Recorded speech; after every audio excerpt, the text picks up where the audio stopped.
بہت سارے نئے نئے اسکالرز آتے ہیں. میں جو بار بار بولتا ہوں نا چاروں فقہی مذاہب میں سے ایک کو فالو کرو، اس کا مقصد مسلک پرستی کو فروغ دینا نہیں ہے، بلکہ لوگوں کو فرقہ واریت سے روکنا ہے. کیونکہ قرآن و حدیث کے نام پہ منجن اب بہت بکے گا.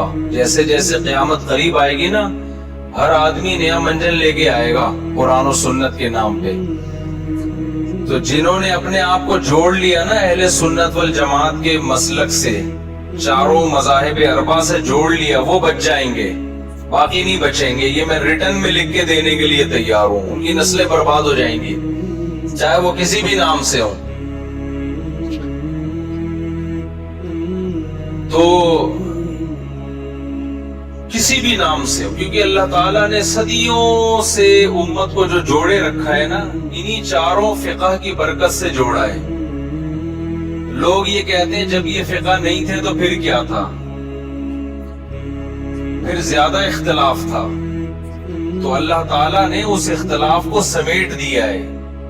ائمہ کرام نے، مجتہدین نے ریسرچ کی، اور ریسرچ کرنے کی بدولت وہ اختلاف سمٹتے سمٹتے کم ہو گیا. اور یہ جو چاروں فقہا تھے، یہ ائمہ، یہ تابعین، تبع تابعین کے دور کے لوگ ہیں. انہوں نے صحابہ، تابعین کو اپنی آنکھوں سے نمازیں پڑھتے ہوئے تبع تابعین کو دیکھا ہے اپنی آنکھوں سے. آج کے لوگوں کا علم ان کے لیول کا نہیں ہو سکتا. ایک مولانا صاحب کی میں تقریر ابھی سن رہا تھا، کسی نے مجھے بھیجی. انہوں نے کہا ہم اس کے مکلف ہیں کہ پیغمبر صلی اللہ علیہ وسلم کیا کہتے ہیں. تو ایک صاحب نے مجھے ان کا کلپ بھیجا. انہوں نے کہا دیکھو یہ کتنی زبردست بات کر رہے ہیں، ہم تو صرف وہ دیکھیں گے قرآن و سنت کیا کہتا ہے، ہم نہیں دیکھیں گے کہ. تو کہتے ہیں میں ان عالم کو فالو کرتا ہوں. وہ صاحب جنہوں نے مجھے کلپ بھیجا، انہوں نے کہا میں ان عالم کو فالو کرتا ہوں کیونکہ یہ صرف کس کو فالو کرتے ہیں؟ قرآن و سنت کو. میں نے کہا کمال کی بات یہ ہے کہ 15ویں صدی میں یہ قرآن و سنت کو فالو کر رہے ہیں، اس لیے آپ ان کو فالو کر رہے ہو. اور ابو حنیفہ اور شافعی وہ تورات اور انجیل کو فالو کرتے تھے کیا؟ تابعین کے دور کے لوگ تھے، ان کو آپ اس لیے فالو نہیں کر رہے کہ وہ قرآن و سنت کو فالو نہیں کرتے تھے. یہ کیسی عجیب و غریب بات ہے کہ وہ مجتہدین جن پر پوری امت نے اعتماد کیا ہے وہ غلط نکلے. پتا چلا کہ وہ قرآن و سنت کو چھوڑ کے کس کو فالو کر رہے ہیں؟ تورات انجیل کو. اور 15ویں صدی کے مولوی وہ دعویٰ کر رہے ہیں ہم کس کو فالو کر رہے ہیں؟ قرآن و سنت.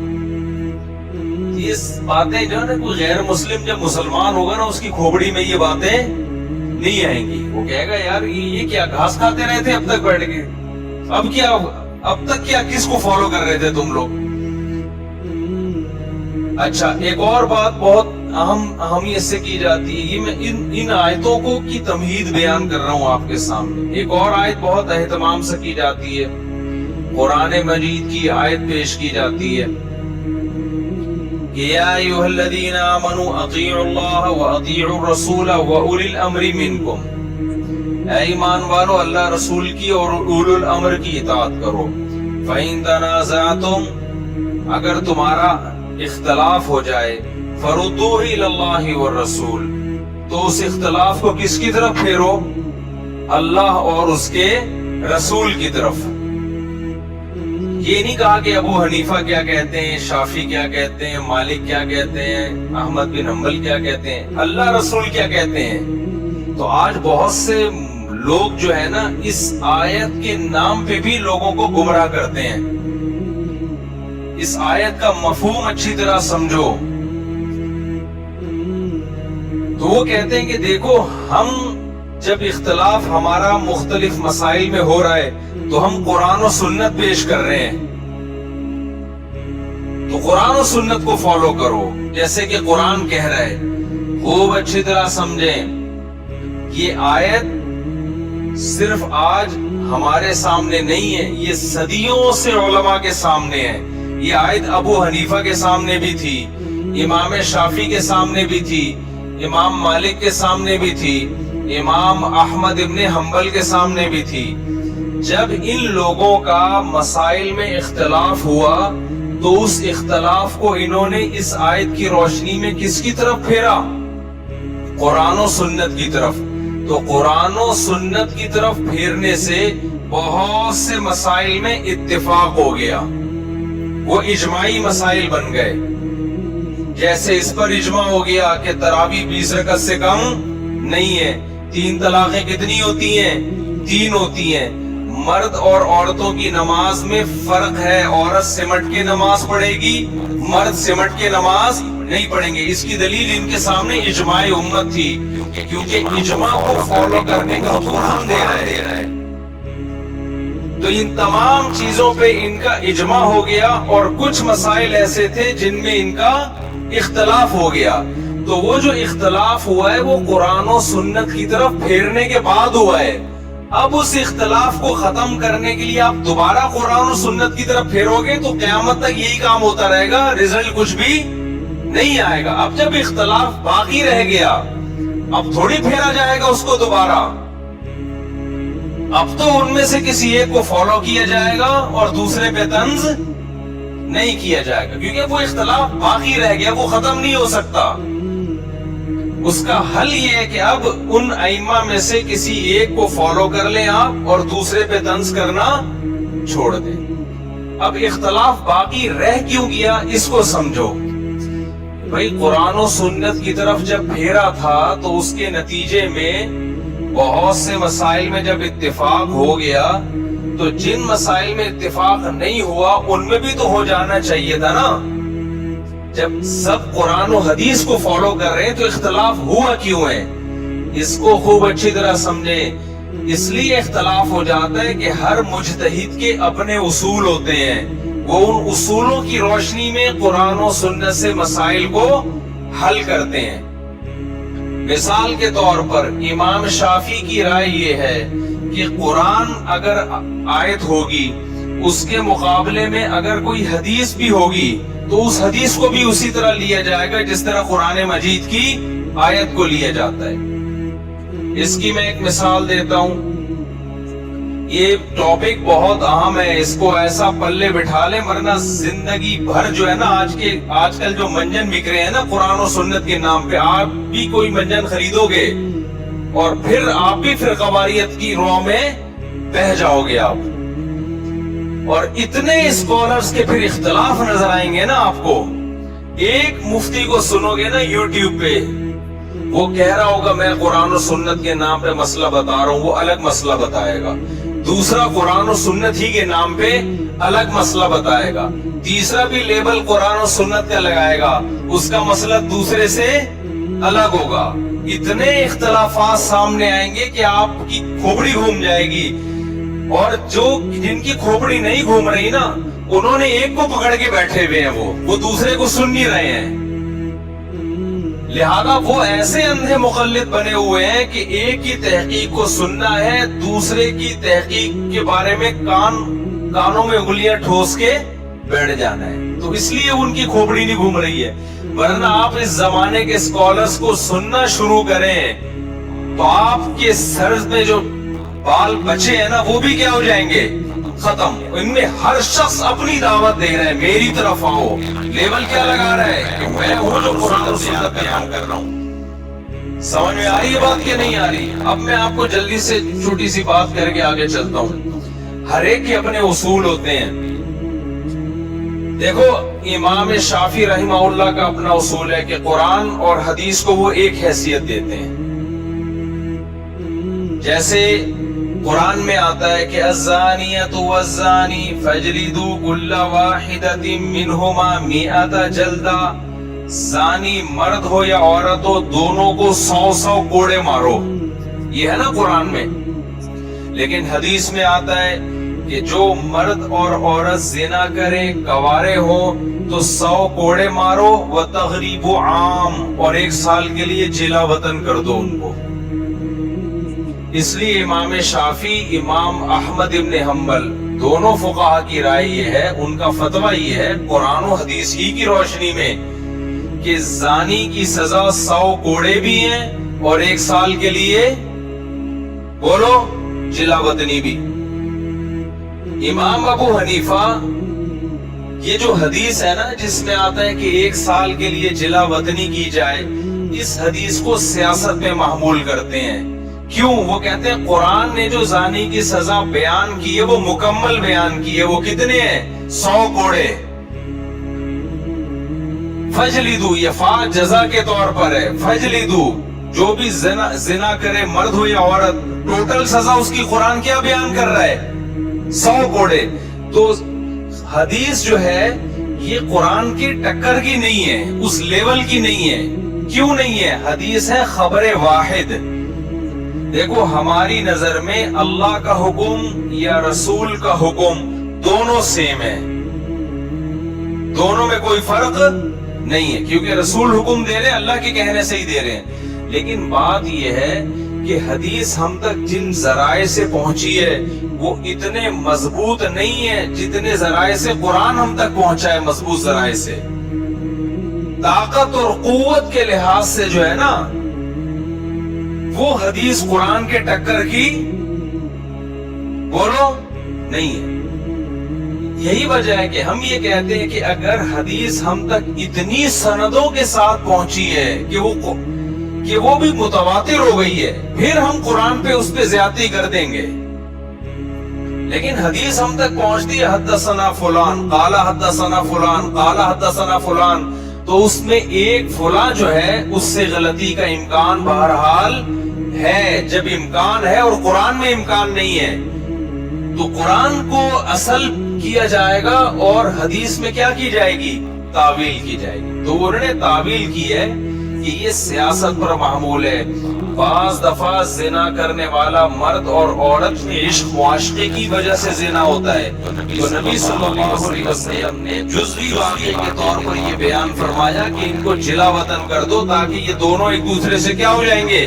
ایک کو آپ نے شام بھیج دی، ایک کو آپ نے مصر بھیج دیا، ان کا معاشقہ ختم ہوگا. یہ سزا کے طور پہ نہیں ہے، کیونکہ اگر سزا کے طور پر بھیج دیا جائے نا تو وہ تو زنا ہی کو پیشہ بنائیں گے. پھر وہ عورت تو، کیونکہ عورت جب دوسرے ملک میں جا کے رہے گی اکیلی، کوئی نہ باپ ہے اس کا وہاں نہ اس کا بھائی ہے کوئی وہاں پہ، اس کے پاس تو اب زنا کے علاوہ کوئی آپشن بچے کا نہیں پیسہ کمانے کے لیے. اب کوئی پاگل اٹھ کے بولتا رہے ابو حنیفہ نے بخاری کی حدیث کی مخالفت کی، تم لوگ بخاری کو نہیں مانتے، ابو حنیفہ کے فتوے کو مانتے ہو، بخاری کو نہیں مانتے، ابو حنیفہ کے فتوے کو مانتے ہو، تو منجن تو بک جائے گا ٹائٹ والا. لیکن جس کے علم میں رسوخ ہے، جس نے فقہ کو پراپر طریقے سے پڑھا ہے، قرآن و سنت کو پڑھا ہے، وہ سمجھ جائے گا کہ بھائی یہ قرآن و سنت کے نام پہ کیا کر رہا ہے؟ لوگوں کو الو بنا رہا ہے. لیکن جس کی طبیعت میں اعتدال ہوگا وہ کیا کہے گا؟ وہ اپنی رائے مسلط نہیں کرے گا. وہ کہے گا بھائی دونوں رائے ہیں، ایک نے اس پہلو کو ترجیح دی ہے، دوسرے نے اس پہلو. تو آپ جو ہے ایک فقہ کو فالو کریں اور دوسرے پہ رد بولو نہیں کریں. ایک اور مسئلہ بیان کرتا ہوں تاکہ بات سمجھ میں آئے. اب دیکھو حدیث میں آتا ہے رسول اللہ صلی اللہ علیہ وسلم نے حج کے موقع پہ عرفات میں 2 نمازیں اکٹھی پڑھی ہیں. ایک صاحب مجھ پہ طنز کرنے لگے حنفیہ وہاں 2 اکٹھی کیوں نہیں پڑھتے حج کے موقع پہ؟ ظہر اپنے ٹائم پہ پڑھتے ہیں اور عصر اپنے ٹائم پہ. وہاں عرفات میں ایک بنوری ٹاؤن کے عالم نے اعلان کیا کہ جو حنفی فقہ کو فالو کرتے ہیں وہ نمازیں اپنے اپنے ٹائم پہ پڑھیں. وہ نمازیں کیا پڑھیں؟ اب وہ صاحب بگڑ گئے کہ حنفی شافعی کیا ہوتا ہے. نبی نے کیا کیا ہے؟ بھائی نبی نے جو عمل کیا ہے نا اس کو ایکسپلین کرنے میں فقہا کا اختلاف ہوا ہے. نبی نے 2 نمازیں اکٹھی پڑھی ہیں، جماعت کے ساتھ پڑھی ہیں، مسجد نمرہ میں پڑھی ہیں. تو امام حنیفہ کہتے ہیں چونکہ یہ خلاف قیاس ہے، یہ عام معمول سے ہٹ کر ہے، تو انہی کیفیات کے ساتھ تو آپ 2 نمازیں اکٹھی پڑھ سکتے ہیں جن کیفیات کے ساتھ نبی نے پڑھی ہیں. تو اگر آپ نمرہ میں پڑھ رہے ہیں، جماعت سے پڑھ رہے ہیں تو پڑھیں گے، ادروائز جب اخبل طریقے سے پڑھ رہے ہیں تو پھر آپ ہر نماز اپنے ٹائم پہ پڑھیں گے. تو یہاں حدیث کی مخالفت مقصد نہیں ہے، حدیث کو فالو کرنا ہے، کہ فالو کرنا ہے تو پراپر طریقے سے فالو کرو. ایسا نہیں ہو سکتا کہ آپ جماعت چھوڑ دی آپ نے، وہ آپ نے اپنے طریقے سے پڑھ لی اور دو نمازیں اکٹھی نبی کے طریقے سے لے رہے ہو، تو آدھا نہیں، آپ نے حدیث کو فالو کرنا ہے تو کیسے کرنا پڑے گا؟ پورا فالو کرنا پڑے گا. جب دوسرے فقہا کہتے ہیں کہ نہیں، جب نبی نے دو نمازیں حج میں اکٹھی پڑھ لی ہیں، اگرچہ نمرہ میں پڑھی ہیں، جماعت میں پڑھی ہیں، لیکن آپ اپنے طریقے سے بھی پڑھیں گے تو بھی اکٹھی پڑھ سکتے ہیں. اب نہ اس مسئلے میں دلیل دوسرے ائمہ کے پاس ہے، نہ امام ابو حنیفہ کے پاس ہے، دونوں کا اجتہاد ہے. تو اجتہاد میں اختلاف ہو سکتا ہے. اگر ابو حنیفہ یہ کہتے کہ مسجد نمرہ میں جماعت سے بھی آپ کو اکٹھی پڑھنے کی اجازت نہیں ہے، پھر یہ مسئلہ کس کے خلاف ہو جاتا؟ حدیث کے خلاف ہو جاتا. تو یہ بہت سارے مسائل ایسے. اسی طرح یہ جو وتر کا مسئلہ ہے، جو 3 رکعت وتر، حضرت عائشہ رضی اللہ تعالی عنہا جو نبی کی وتر کو اچھی طرح جانتی ہیں، ہمیشہ انہوں نے کتنی رکعت وتر بیان کی ہے؟ 3 رکعت وتر، جس طرح سے احناف پڑھتے ہیں. تو میں دوسرے فقہا کا میں کون ہوتا ہوں کہ ان کی مخالفت کروں؟ لیکن ایک طبقہ دنیا میں ایسا پیدا ہو گیا ہے جو سمجھتا ہے کہ قرآن و سنت ہم جانتے ہیں، باقی کسی کے پاس قرآن و سنت کا علم نہیں ہے. تو یہ غلط ہے. یہ جو جھینگے کا مسئلہ میں نے بیان کیا تھا، یہ بھی سن لیں.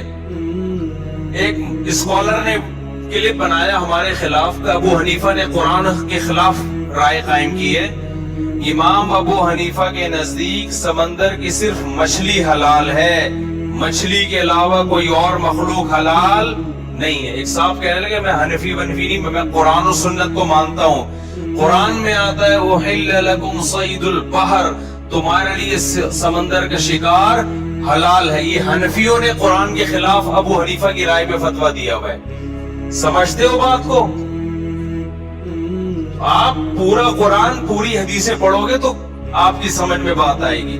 ابو حنیفہ نے چونکہ پورا قرآن ساری حدیثیں پڑھی ہوئی ہیں نا، تو جہاں قرآن میں یہ آتا ہے کہ تمہارے لیے سمندر کا شکار حلال ہے، اس آیت کا سیاق و سباق تو دیکھیں. وہاں قرآن احرام کی پابندیوں کا ذکر کر رہا ہے کہ احرام کی حالت میں خشکی کا شکار نہیں کر سکتے، سمندر کا شکار کر سکتے ہو. اس آیت میں اس سے بحث نہیں ہے کہ کیا کر سکتے ہو کیا نہیں کر سکتے. اس میں تو صرف یہ بتایا جا رہا ہے کہ احرام کی پابندیوں میں جو شکار کی پابندی ہے وہ خشکی کے شکار پہ پابندی ہے، سمندری شکار پہ تم پہ پابندی نہیں ہے. باقی امام حنیفہ نے جو کہا کہ صرف مچھلی حلال ہے، اس کی حدیث، اس کی دلیل صحیح حدیث ہے. احلت لنا میتتان، ہمارے لیے 2 مردار حلال ہیں، السمک والجراد، ٹڈی اور مچھلی. باقی تمام مردار قرآن کے مطابق اپنی اصل پہ ہیں. حرمت علیکم المیتۃ، قرآن کے سمندر کو حرام قرار دیا ہے. تو حدیث نے کتنوں کو مستثنی کیا ہے؟ بولو، مچھلی کو اور ٹڈی کو، بس یہ 2 حلال ہیں. اور پھر یہ جو آج کے نئے نئے اسکالرز آ رہے ہیں نا، جب ان کے خلاف جواب دو تو ایسے پی کے بیٹھ جاتے ہیں بالکل ٹھنڈے پیٹوں، غائب، مارکیٹ سے کیا ہو جاتے ہیں؟ شارٹ. اور اگر آپ یہ کہتے ہو کہ نہیں جی سمندر کی ہر مخلوق حلال ہے، ابو حنیفہ نے قرآن کے خلاف فتویٰ دیا ہر مخلوق حلال ہے، پھر آپ اپنی بات پہ قائم رہو.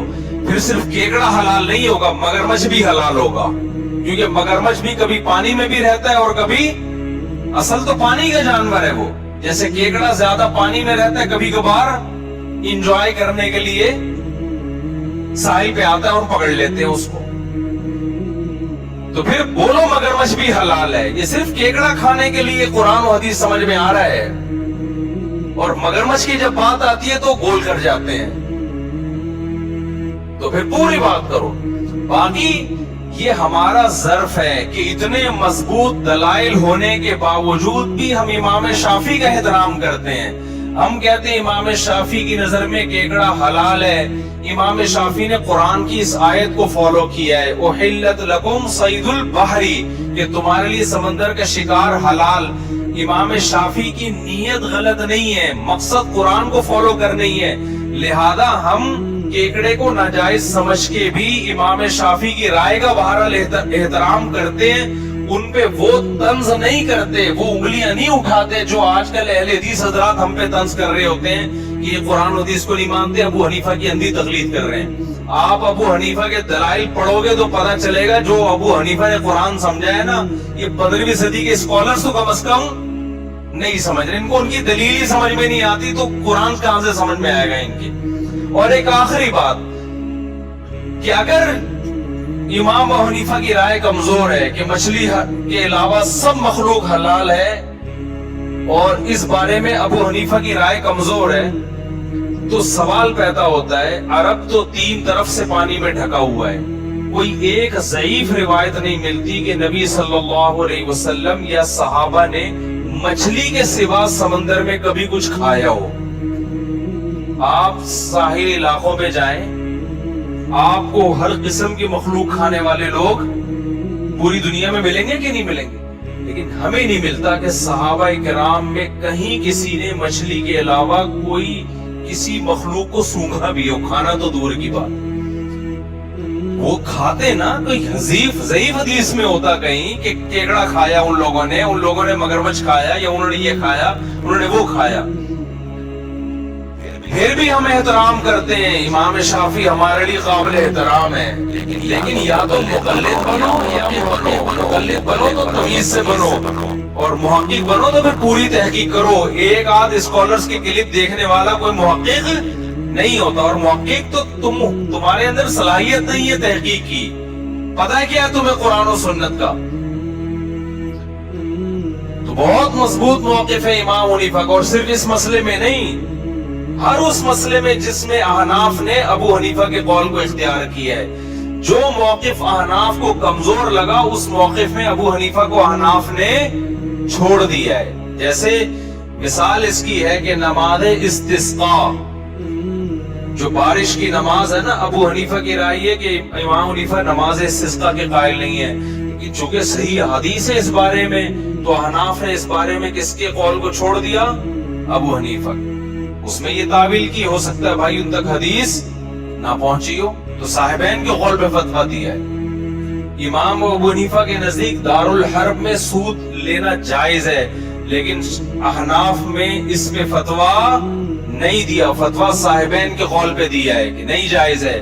امام ابو حنیفہ کے نزدیک عقیقہ منسوخ ہے، اور اس میں امام صاحب کے دلائل بھی ہیں، لیکن پھر بھی احتیاطاً احناف نے فتویٰ کس کے قول پہ دیا؟ صاحبین کے، یہ سنت عمل ہے۔ تو یہ جو ہم پہ الزام لگتا ہے نا کہ ابو حنیفہ کی اندھی تقلید کرتے ہیں، شخصیت پرستی ہے، یہ ویسے ہی غلط ہے۔ اور رفع الیدین کے بارے میں بھی ابو حنیفہ کا موقف بڑا زبردست ہے۔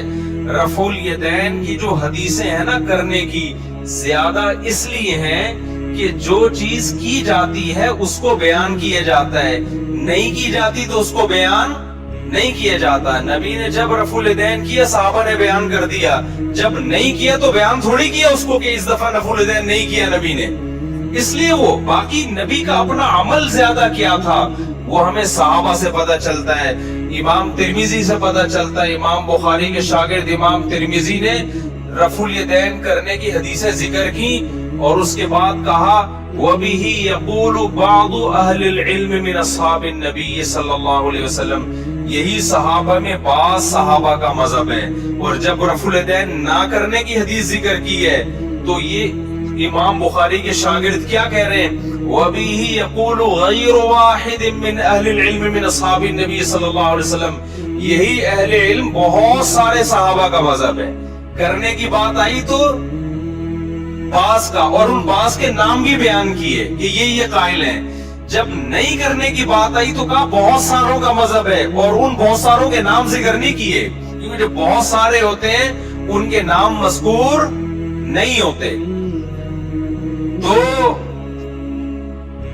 منجن جو ہے نا منجن، میں پھر بتا دوں، میں رفع الیدین کے جھگڑوں میں نہیں پڑتا، کوئی کر رہا ہے کرتا رہا ہے، لیکن جو نہ کرنے والوں کو سمجھتے ہیں نا اندھے مقلد ہیں، تو کبھی آپ ہمارے پاس بیٹھو پتہ چلے 3 طلاق کے مسئلے میں تو بیٹھا ہی ہے پوری امت کا۔ قرآن 3 طلاق کو 3 کہہ رہا ہے، حدیثیں 3 طلاقوں کو 3 کہہ رہی ہیں، صحابہ کے سارے فتوے 3 طلاقوں کو 3 کہہ رہے ہیں، چاروں ائمہ 3 طلاقوں کو 3 کہہ رہے ہیں۔ آپ کہہ رہے ہیں حدیث کی روشنی میں 3 کتنی ہوتی ہیں؟ 1۔ اور جب کہا جائے آؤ بیٹھو ہمیں بھی دکھاؤ یار حدیث کون سی حدیث ہے، مارکیٹ سے کیا چھوڑ، جب دلیل ریکارڈ کراؤ تو جواب نہیں آتا، اس کا جواب آتا ہے تو وہ ناقص جواب آتا ہے۔ تو اس لیے ہم لوگوں کو کہہ رہے ہیں کہ چاروں فقہ جو صدیوں سے چلے آ رہے ہیں، جن پہ حکومتیں چلی ہیں، ان میں سے کسی ایک کو فالو کرو گے تو اختلاف اور فرقہ واریت کی لعنت سے بچ جاؤ گے، کیونکہ اس میں ایک دوسرے کا احترام ہے۔ مانا ہمارے ساتھ تو شافی بہت سارے رہے ہیں، زندگی گزاری ہم نے شافیوں کے ساتھ، کبھی ان کی اونچی آواز پہ ہمیں اعتراض آمین پہ ہمیں اعتراض نہیں ہوا، ہماری آہستہ آمین پہ ان کو اعتراض نہیں ہوا۔ لیکن آج کے دور کا ڈسا ہوا کوئی اس مذہبی اسکالر کا بندہ آ جائے نا، پھر دیکھو مسجد میں کیسا گند کر کے جاتا ہے، وہ ایک آگ لگا کے چلا جائے گا۔ تو منجن بہت بک رہا ہے، سمجھتے ہو منجن کیا ہو رہا ہے؟ بہت بک رہا ہے، تو اپنے آپ کو بچاؤ اس منجن سے۔